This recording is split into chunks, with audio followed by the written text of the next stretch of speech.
Hey guys good morning, સ્વાગત છે તમારું આજના એક ફ્રેશ વ્લોગમાં. તો તમને ખબર છે કે સન્ડે છે એટલે વહેલો ઉઠી ગયો છે કારણ કે ક્રિકેટ રમવા જવાનું છે. તો આજે થોડુંક ઉઠવામાં પ્રોબ્લેમ છે કારણ કે થોડુંક હુવામાં કાલે લોચા થયા હતા, કઈ નહીં ઉઠી ગયા છીએ તો આપણે મસ્ત તૈયાર થઈ ગયા. હવે આપણે જે ક્રિકેટ જો ભાઈ દર સન્ડે હું નીકળું છું ને આ વખતે એના કરતા 2-5 મિનિટ છે ને લેટ થઈ ગયું છે. હેલો ગાઈઝ, ગુડ મોર્નિંગ, સ્વાગત છે તમારા બધાનું મસ્ત મજાના એક નવા વ્લોગમાં. તો નીરવ આજે ક્રિકેટ રમવા ગયો છે એટલે એ બહારથી જ પ્રોબેબલી નાસ્તો કરીને આવશે. તો આજે આપણે એકલો નાસ્તો કરવાનું છે.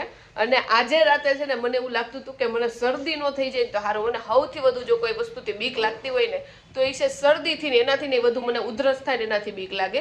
કારણ કે શરદી અને ઉધરસ છે ને તમે દવા લ્યો કે ગમે એ કરો ને તો મટે જ નહીં. જ્યારે મટવું હોય ને ત્યારે જ મટે. અને ઉધરસ થઈ હોય ને તો તમારે આમ લાઈક તમે હુઈ ન શકો ને કાંઈ ન થાય. જો કે અત્યારે સવાર ઉઠીને ચેક કર્યું તો મને શરદી નથી થઈ. તો એટલી ખુશ છું કે વાત જવા દો. નકર મને આખી રાત એ જ બીક લાગી કે મને શરદી થઈ જાય. 2-3 દિવસ મટે નહીં, તમારે ઊંઘાઈ ન થાય ને એના લીધે ગળું બળે ને કેટલું બધું થાય. પણ આપણને શરદી નથી થઈ તો અત્યારે આપણે જો ખુશ છીએ. તો વાગ્યા છે 11:15 ને સવારે ક્રિકેટ રમીને અમે આવી ગયા હતા 9 વાગે. યુઝ્યુઅલી અમે છે ને 6 થી 8 સવારે રમ્યા છે. આ 6 થી 9 એટલે કે 3 કલાક રમ્યા ને એમાં થોડો ઘણો એક્સ્ટ્રા થાક લાગી ગયો હતો. એટલે સેજ એવું આડો પડ્યો હતો, આમ સૂતો નતો. અને નાહી ધોઈને આપણે તૈયાર થઈ ગયા છે ને હવે થોડુંક કામ ચાલુ કરીએ. તો આજે જમવામાં છે વઘારેલા ભાત, કારેલાનું શાક અને રોટલી. તો જો વઘારેલા ભાત આપણે કરવા મૂકી દીધા છે અને શાક ઓલરેડી મમ્મીએ બનાવ્યું છે કારેલાનું. અને રોટલી બનાવવામાં હજી વાર છે કારણ કે હજી વાગ્યા છે 12:30 અને અમારો જમવાનો ટાઈમ છે 12:30 થી 1:45 ની વચ્ચે. અમુક વાર તો 1:45 ની ઉપર વતન થઈ જાય છે. તો રોટલી આપણે છે ને 12:15 માંડ. જો સન્ડે બપોરે આપણે બધા જમવા માટે બેસી ગયા છે. વઘારેલા ભાત છે, આપણે કોબીનું સલાડ લીધું છે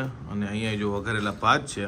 અને આજે મેં છાશ નથી લીધી. આજે સવારે મેં તમને કીધું ને મને શરદી જેવું લાગે છે ને, હજી થઈ નથી પણ એટલા માટે જો આપણે છાશ જ નથી લીધી. અને છાશ વગર ખાવું ને એટલે ખાવા જેવું લાગે જ નહીં. મારે છાશ તો જોઈ ગળા નીચે ન ઉતરે. અને મમ્મી અને એને જો ખીચડી ને એ બધું લીધું છે. પપ્પાએ જો શાક ને રોટીની અને બધાય જો જમવા માટે બેસી ગયા છે. કાલે રાતે છે ને બિલકુલ બી નીંદર નહોતી થઈ. એમાં હું સવારે 5 વાગે ઉઠ્યો હતો અને જેવો આવ્યો પછી ફ્રેશ થઈને ખાઈ બાઈ લીધું અને ખાધા પછી જેવો બેડમાં ખાલી આડો પડ્યો ને એવો જ હું કઈ અવસ્થામાં વહી ગયો તો કઈ ખબર નહીં. ને વાગી ગયા અત્યારે 5 વાગે ઉઠ્યો છે. જનરલી હું સૂતો નથી પણ જે કુદરતી નીંદર આવી જાય ને તો સૂઈ જઈએ છે. તો કાંઈ નહીં, નાસ્તો બાસ્તો કરી લઈને પાછા કામમાં લાગી જાય ને થોડુંક થાક બાક તો લાગ્યો છે પણ ચાલશે. જો ભાઈ ભૂખ લાગી એટલે આપણે અત્યારે બનાવી છે મેગી અને આપણા હાથની આપણે જેવી ભાવે ને એવી અત્યારે મેગી બનાવીએ છીએ એકદમ ડ્રાય. ચાલો ભાઈ, ગરમા ગરમ છે ને ડ્રાય મેગી ખાવાને સાથે જો પીરીનો ડબ્બો છે એટલે તીખું ખાવું હોય તો વાંધો નહીં. હાલો બધા મેગી ખાવા માટે લેટ્સ ગો. હવે મને એવું લાગે છે કે મને શરદી ફાઇનલી થવાની જ છે ને હવે થઈને જ રહે ગમે એ કરીશ.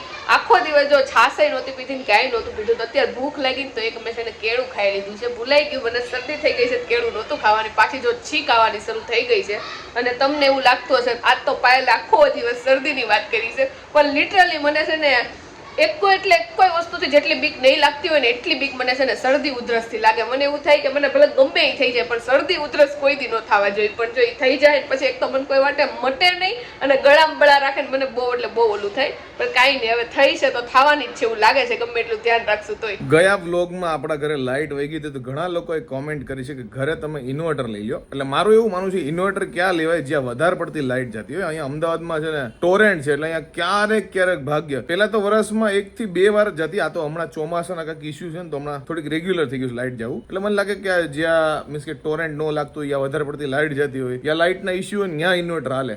અહીંયા તો નકામું છે. તો સન્ડે નો દિવસ છે ને બધાના માટે છે ને રજાનો દિવસ હશે પણ નીરવ મારા માટે સન્ડે નો દિવસ કયો છે કહી દઉં? કયો? નીરવના ક્રિકેટના વખાણા પડવાનો દિવસ. કારણ કે નીરવ દર સન્ડે ક્રિકેટ રમવા જાય પછી આખો દિવસ છે ને આપણે એની સ્ટોરી હેબળા જ રાખવાની. એની સ્ટોરી ખતમ જ ન થાય. એના વખાણ જ કેતા રાખે નીરવ. અને મારા વખાણ ક્યાં કરું? પોઝિટિવ નેગેટિવ બેય નથી કેતો. તું બધા પોઝિટિવ જ કે. પણ એ તો જે પોઝિટિવ કર્યું એ કહું. ગયો સન્ડે મારો બહુ ખરાબ ગયો. આ સન્ડે થોડો ઘણો સારો ગયો એટલે પોઝિટિવ જ કહું. પણ અમારો એક પણ સન્ડે હારો ન જતો પછી નીરવ પકાઈ દેશે એકની એક વાત. તું કેમ કોરિયનમાં બધાને પકાઈશો? મારું ફેવરિટ કોણ છે કોરિયનમાં કહી દે લે. સ્ટ્રેક કિડ એવું કાક નામ છે. અને એમાં એક જણો ફેવરિટ હોય ને મારું કોણ છે? ઓ કાક ભૂલાઈ ગયો. આજ બર્થડે છે એનો. આજે નથી, આજે જંગકુકનો બર્થડે છે. મારો ફેવરિટ નથી. આના એક તો બધા હીરો નામ એવા જંગકુંગ ને પંકુંગ ને બકવાસ. તને તો બહુ યાદ રહી જવું જોઈએ જંક ફૂડ. જંક ફૂડ નામ છે. ઓકે, એ મારો ફેવરિટ નથી, પણ નીરવની વાત સાંભળીને હું કંટાળી જાઉં છું. એટલે હવે હું સમજી કે હું કોરિયાની વાત કરતી હશે તો તમને લોકો જેને ઇન્ટરેસ્ટ નહીં હોય એ લોકોને તો બહુ કંટાળો. ક્રિકેટ તો કાકી સમજે. દર રવિવારે છે મારે બદલો રહેશે તો સોમથી શનિ મારો વારો ને રવિવારે નીરવનો વારો મને પકાવવાનો. બરોબર છે, ડન થઈ ગઈ અમારી ડીલ. તું જેટલું મને કોરિયન પકાઈશ ને એટલું હું ક્રિકેટનું તને હું તને પકાઈશ. કાંઈ પકાવતી નથી, પણ હવે તો સોમથી શનિ પકાવું જ, કારણ કે તું રવિવાર બધો બદલો લઈ લેશ મારી ઉપર. જો અહીંયા મેડમ સુધારે છે ટમેટા લાલ લાલ. મેડમ શેનો પ્રોગ્રામ છે એ કહી દો. આજે છે સેવ ટમેટાનું શાક અને ભાખરીનો પ્રોગ્રામ છે. ઓકે, મેં ટમેટા લાલ લાલ કીધા તો ઓલું તમને ટમેટર વાળું ગીત યાદ આવી ગયું? શું કાલના આપણે જે વિડીયોમાં છે ને, Okay. મેં ટી શર્ટ કીધું હતું ને ગુલાબી, તો બધા એવું કીધું છે કે ગુલાબી ટી શર્ટ નથી, લાલ કરતા ટમેટા કલર જેવી કે ટી શર્ટ છે. હા, એને કલર આપણે કયો કયો ની ખબર ન પડે, કારણ કે જો આ લાલ નો હોય ને પિંકી નો હોય, એટલે આ ટમેટા કલર આપણે કહીએ ને. અને નીરવ કે છે લાલ ટમેટા, તો લાલ ટમેટાની સાથે લીલા ટમેટા આવે, ખબર છે નીરવ? હા, કાચા જોયા છે. ટમેટા હોય. તને ઓલું ટમેટા વાળું જે વાયરલ ગીત છે યાદ છે? આવડે?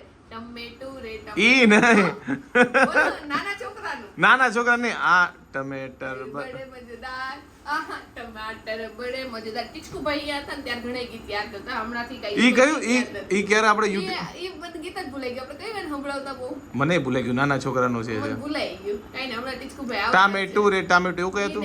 કયું હતું? ઈ બહુ એટલે બહુ સાંભળતો, ખબર ને હમણાં પાછા ટીચકુભાઈ આવશે ને ત્યારે પાછા યાદ થઈ ગયા. મેડમ, હમ.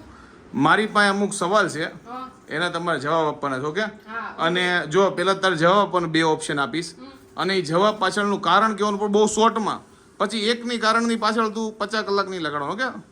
રેપિડ ફાયર ટાઈપ છે. ઓકે, હું જીતી જાઉં તો હું ઇનામ મળશે. જીતી જા ને તો સેવ ટમેટા શાક અને ભાખરી ખાઈ લેજે. ઓકે? સાંભળ. ઓકે? જો પેલા 2 ઓપ્શનમાંથી એક સિલેક્ટ કરી લેવાનો. ઓકે? એમાં એવું નહીં કરવાનું આ છે તારે જી દેવાની ફાઇનલ ઉત્તર અને રીઝન નાનું. ઓકે? ચલો શરૂઆત કરીએ આપણે. ઓકે? ઓકે, તો મને ક્વેશ્ચન જ ભૂલાઈ ગયા. હાલ હું તને કહી દઉં. ઓકે? ઓકે, તો નાનપણમાં આપણે નાના હોય, ઓકે, તો સૌથી વધારે તને કયા ગમતા? બાળપણની વાત છે, મમ્મી પપ્પા? હાલ. ઓકે? પપ્પા. ઓકે, રીઝન કહી દે ફટાફટ. કારણ કે મારા પપ્પા બધી વસ્તુ મને બહુ લઈ દેતા, જે લેવું હોય લઈ દેતા, અને મમ્મી અમુક વસ્તુ ના પાડતી. ઓકે, જો આવી રીતે ઉત્તર આપવાનો. ઓકે? હવે થોડાક મોટા થઈ ગયા એટલે સ્કૂલ વર્સિસ કોલેજ. હા, એટલે હું ગમતું એમ સ્કૂલ કે હા, એ 2 ઓપ્શન આપ્યા ત્યારે સમજી જાવ તને શું પસંદ છે. આ તો બહુ હાર્ડ છે, કેમ કે મને સ્કૂલે બહુ ગમતી, કોલેજે બહુ ગમતી, પણ બધાય સ્કૂલ. Okay, reason? કારણ કે સ્કૂલમાં છે ને આપણે ટીનેજ હજી નાના હોય ને એટલે એટલી બધી કઈ ખબર ન પડતી હોય, એટલે એમાં જે મજા હતી ને, જ્યારે દુનિયાદારીની ન ખબર પડતી હોય ને ત્યારે જે જીવવાની મજા હતી ને, દુનિયાદારી ખબર પડે ને પછી જીવવામાં મજા નથી. અચ્છા, ઓકે, એવું છે. આ શાકમાં કઈ કરવા નથી ને તો વચ્ચે કર લે. ઉકળે ને એટલે પછી સેવ નાખવાની છે. ઓકે, હવે થોડાક મોટા થઈ ગયા. ઓકે? ઓકે, તો થર્ડ ક્વેશ્ચન છે, ફટાફટ. હા હા. Okay, arrange marriage versus love marriage. Love with arrange marriage. Okay, નહીં, મેં તને કીધેલું એટલે લવ મેરેજ કર ને, લવ વિથ અરેન્જ કર તો એ લવ મેરેજમાં જ કાઉન્ટ થાય. એટલે હું તને કહી દઉં, પ્યોર લવ મેરેજ અથવા love marriage versus love marriage and love with arrange. Okay? હાલ. Love with arrange. ઓકે, એમ કારણ કહી દો. કારણ કે મને એવું લાગે કે હું જે વ્યક્તિને પ્રેમ કરું છું હું એની હારે રહું, અને જ્યાં સુધી આવડી મોટી થઈ ત્યાં સુધી હું મારા પેરેન્ટ્સ હારે રહીશું, તો હું એની હારે તે ઓલું કઈ ન કરી શકું. એટલે લવ વિથ અરેન્જ. અને જો ખાલી ભાગી લગ્ન કરવાનું હોય તો હું એમાં કોઈ દિવસ સહેમત નથી. એટલે ખાલી લવ કોઈ દિવસ નહીં. અરે યાર, ક્વેશ્ચન ઈ નથી, તું સમજી નહીં. તો મેં એવું ક્યાં કીધું કે લવ મેરેજ એટલે કે પેરેન્ટ્સ ને અગેન્સ્ટ જઈને? મારો ક્વેશ્ચન એવો છે કે arrange marriage versus love marriage. Love marriage તમ તાર ઘરની સહમતી, બસ. આ તો લવ મેરેજ મેં કરેલા હોય તો હું ઈ ચૂઝ કરું. નહીં તો ભાઈ તારું હોય. અને કહી દે હાલ, એનું રીઝન કહી દે ફટાફટ. કારણ કે મને એવું લાગે કે જે વ્યક્તિને એટલા વર્ષોથી ઓળખતા હોય તો એની હારે જિંદગી ગુજારવી થોડીક હેલી પડે. કારણ કે અરેન્જ મેરેજમાં સારું જ મળે, એવું ન હોય કે નો સારું મળે, પણ મને એવું લાગે મેં કરેલા છે લવ મેરેજ એટલે હું ચૂઝ કરું લવ મેરેજ. ઓકે, હાલો, તો ફાઇનલ ક્વેશ્ચન. ઓકે? ઓકે. મને ફાઇનલ ક્વેશ્ચન વિચારવો પડશે. હવે થોડા ઘણા મોટા થઈ ગયા. ઓકે? વૃદ્ધ થઈ ગયા. ચલો, ઓકે. નહીં વૃદ્ધ ના જાય, ચલો તે અરેન્જ મેરેજ કરે એની પછી શું કે મેરેજ પછી એનું કીડ આવે. ઓકે? ઓબ્વિયસ છે. છોકરો કે છોકરી? જેન્યુઅન મને જોઈ, જે તને હોય ક્રિટિસાઇઝ કોઈ નહીં કરે. અને બીજી વસ્તુ, એક જ લાઈનમાં રીઝન આપજો, ફકરો નહીં. 100% છોકરી. ઓકે, અને એક જ લાઈનમાં દેજો. ઓકે? કારણ કે મને એવું લાગે કે અત્યારે મારા મમ્મી છે ને, તો હું સૌથી વધારે ક્લોઝ મારા મમ્મી હારે હોય, તો મને એવું લાગે જ્યારે હું મોટી થઈશ ને ત્યારે કદાચ મારી છોકરી મારી હારે છોકરા કરતા વધુ ક્લોઝ હોય, એટલે મારે છોકરી જોઈ. અને મને એક જ લાઈનમાં દેવાનું હતું. ઓકે, હાલો, હવે ફાઇનલ સ્ટેજ ઉપર આવી ગયા છે. ઓકે? ઓકે, આપણે વૃદ્ધ થઈ ગયા. ઓકે? એટલે સ્ટેબિલિટી થઈ ગયું. સપોઝ ઘરમાં બધું સારું છે ને બધું વ્યવસ્થિત, મિડલ ક્લાસ ઘર છે ને એવું. ઓકે? તો તને ગામડામાં રહેવાનું પસંદ કર કે સિટીમાં? જેન્યુઅન એક જ લાઈનમાં આન્સર જોઈએ. કદાચ હું ઉંમર થઈ જાય ને પછી ગામડે રહેવાનું પસંદ કરું. એક લાઈનમાં કારણ કે મને શાંત વાતાવરણ, કેમ કે અત્યાર સુધી હું નાનેથી મોટી થઈને ત્યાં સુધી સિટીમાં જ રહી છું, તો ગામડાનું વાતાવરણ શાંત હોય તો એવા વાતાવરણમાં રહેવાનું મને પસંદ પડે. એટલે ઓકે, જો આને મારે ખાસ કરીને આખા વિડીયોમાં એક લાઈન કેવું પડે, નકર એક ક્વેશ્ચનનો જે ઉત્તર આપે ને એમાં ઈ 50 મિનિટ લે. અને ઓલા છોકરી વાળામાં તો હું તમને રીતસર કહું, કારણ કે હજી તો મારા છોકરા થયા નથી, તો એ મને રીતસરની બીક લાગે કે મને એવું થાય છે કે મારે છે નકરા ભગવાન મને છોકરા નો દે, કારણ કે મારે છોકરી જોઈ જ છે. ઓકે, એ બધું તો આપણા હાથમાં નથી જ હાથમાં, એટલે તો મને બીક લાગે અમુક વાર. તો સેવ ટમેટાનું શાક અને ભાખરી ખાઈને જો ફાઇનલી ફ્રી થઈ ગયા છે, જમી બમીને 9:45 ચા છે અને પાછા બેડરૂમમાં આવી ગયા છે. તો આઈ હોપ કે તમને આજનો અમારો વ્લોગ ગમ્યો હશે.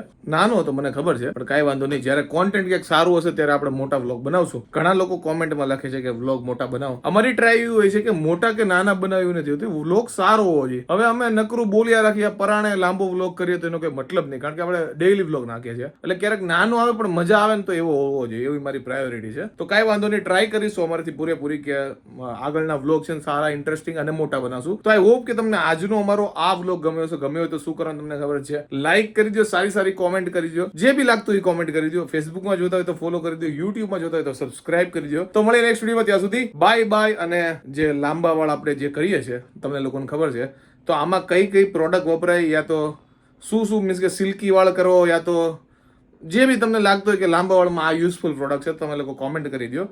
એક કોઈ સ્પેસિફિક માટે નથી કહેતો કે લાંબા વાળ કરવા કે આના માટે, પણ તમને એવું લાગતું હોય કે આ પ્રોડક્ટથી આ ફાયદો થાય તો તમે લોકો કોમેન્ટ કરી દો. તો મળીએ નેક્સ્ટ વિડીયો, ત્યાં સુધી બાય.